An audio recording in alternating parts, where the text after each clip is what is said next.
Hi, this is Caroline from The Happy Sensitive. In this video, I want to give you some ideas for HSP-friendly workouts. So one of the things that I think is really stressful for us as highly sensitive people is something like really loud workout music or flashing lights. I actually went to a dance class once where they put on these strobe lights to make it more fun. Oh, that was the worst. I felt like I was very close to having a panic attack, and I actually had to ask the instructor to please turn the lights off because I really couldn't cope. It was a combination of having loud music, strobe lights, and then learning new dance routines on top of that. If it had just been a disco and I could do whatever, I think it would have been okay, but just that combination, it was way too much. So this is something to keep in mind when you're highly sensitive, that things like the music and how much new stuff you're learning and also the combination of exercises can really overstimulate you.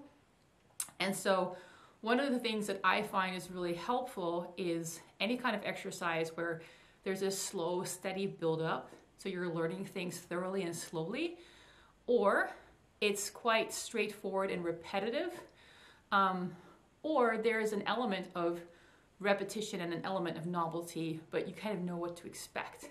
And these are things that are going to be unique to you, right? So I'm not saying you have to kind of exactly copy my approach to this, but I've noticed, for example, that on YouTube, any videos that I really find very helpful and soothing that I think fit within the HSP framework are videos where they clearly explain what they're going to do.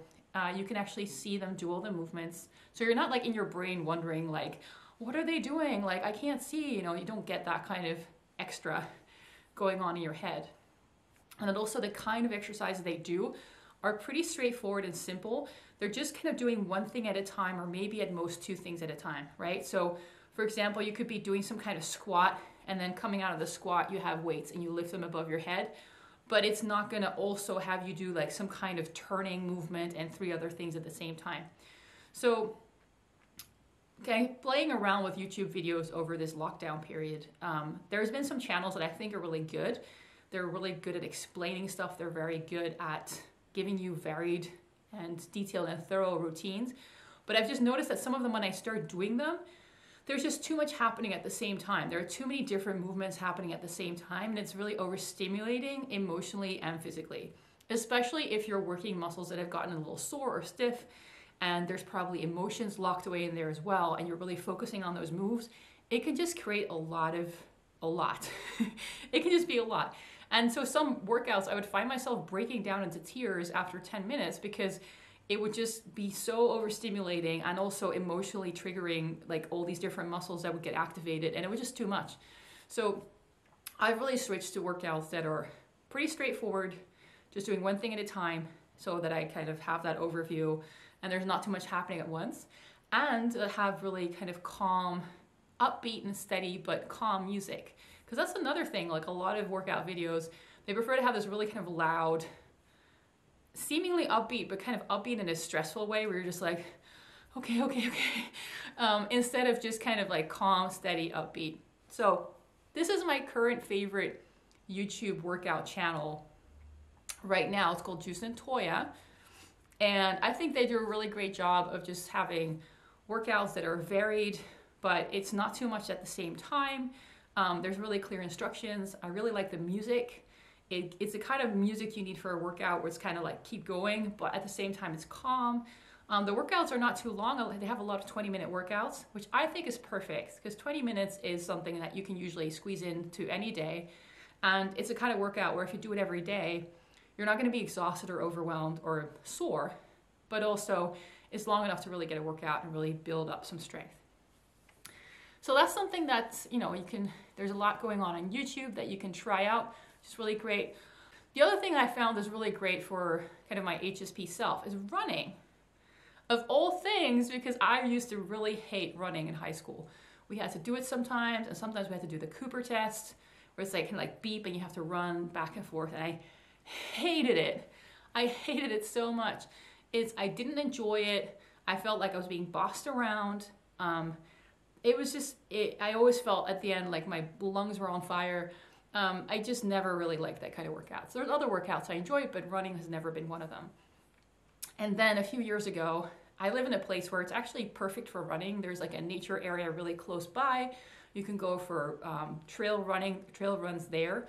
And I saw people kind of trail running, and I was like, I want to do that. I want to do that. But then I was like, but I hate running. Like, how does this make sense? But I just kept having that feeling of wanting to really run. And so this is interesting sometimes. Sometimes what your mind remembers about something or what it used to be like is not what is right for you right now.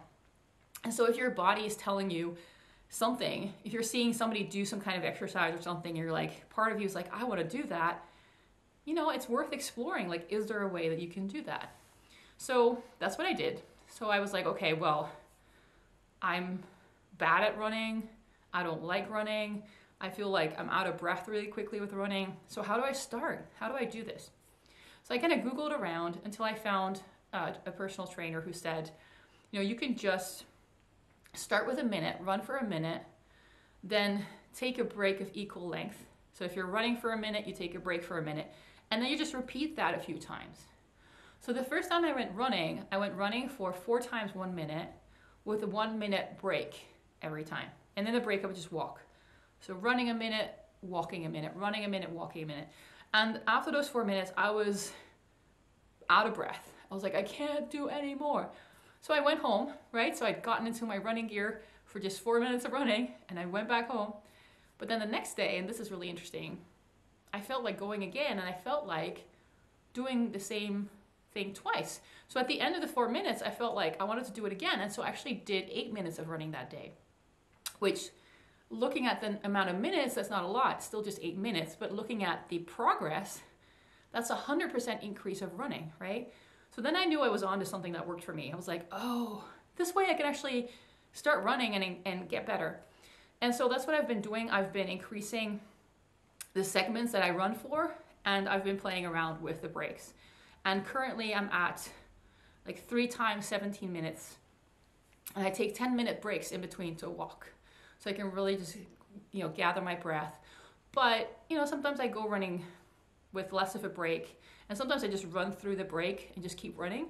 So I kind of play around with it, but I give myself this basis where I just say, okay, well, even if I'm not feeling so great, this is what I can do. And it's just really cool that I've been able to get up to an hour of running basically in segments. And my goal is to get to an hour of nonstop running one day, but I don't really want to go beyond that. I'm not going to try to train for being able to run for multiple hours. I just think that's not really useful. But I wanted to make this video because I think running is one of those things where there's a lot of people who are runners and who are just really impressive. And you look at that, you're like, oh, I could never do that. How do they do that? That is just way too long. Or, you know, you might have had, like me, experiences of having to run in high school and really hating it. But if you feel like you want to run, what the really nice thing about running is, apart from the exercise, is that you're outside. So even when the weather's not so great and you would not necessarily go for a walk because it's not that inspiring to be outside, running is a great way to get your outdoors time. And especially in the winter, you know, it's really helpful to spend time outdoors, get some daylight. And so the way that I go running, it's really easy for me to spend 2 hours outside, because I have about an hour of running and then I have the breaks in between and then the warm up and the cool down. So that's like 2 hours. So it's perfect. I'm outside, I'm in nature, it's relaxing. And the running itself is very steady and it's kind of boring, but because I'm outside, that makes it interesting. So the running itself kind of gets you into this zone where you just kind of keep going and don't think too much about it. But then being outside and just looking around and, you know, and just feeling what it feels like to be out in nature, that's kind of the inspirational part. And so I kind of get both. I get the, you know, you get the effects of being outside and being out in nature, and you get exercise. So I think this is a really interesting combination. And the last thing I'll say about that is, like, because I'm a cyclist, that's what I love to do. But if you're on a bike, you have to find places to go biking that are bigger. You know, if I go biking in the local little park, I will be done in like 5 minutes. But if I go running in the local little park, which is, I have a nature area and there's a little park area as well. If I go running in the park, I can run there for like 40 minutes and just run through the whole park. So running is really great if you have a nice area around, you know, at the end of the street or, you know, close by. but it's really tiny and it's not enough to really go do anything big in, chances are you can go running there, and then you still have that outdoorsy time. You have that time to just really enjoy the outdoors, but it's not like you just bike through it in 5 minutes because you're running, which is a lot slower.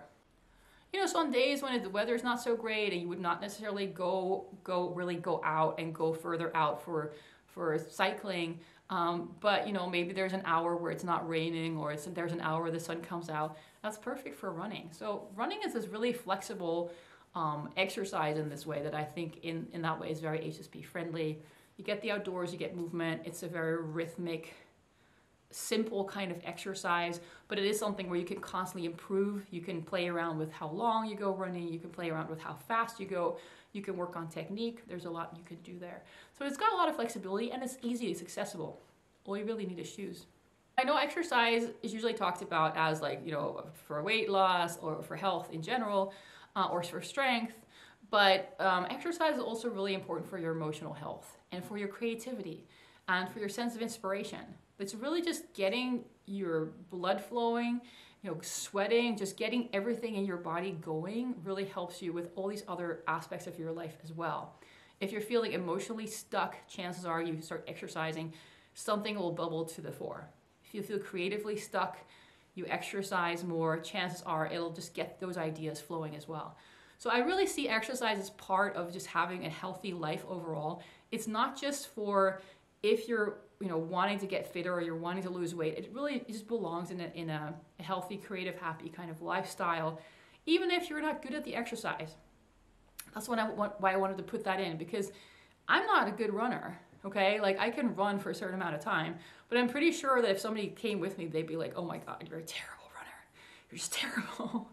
But that's okay. I'm not running to be a runner. I'm not running to be good at that or to, you know, do sprints or do a marathon or anything like that. I'm running because doing exercise has all these other benefits, and it's also just really good for my mental and emotional health, well-being. That's why I run. And so when you take that kind of attitude to exercise, you suddenly have a lot more space to do exercise your way.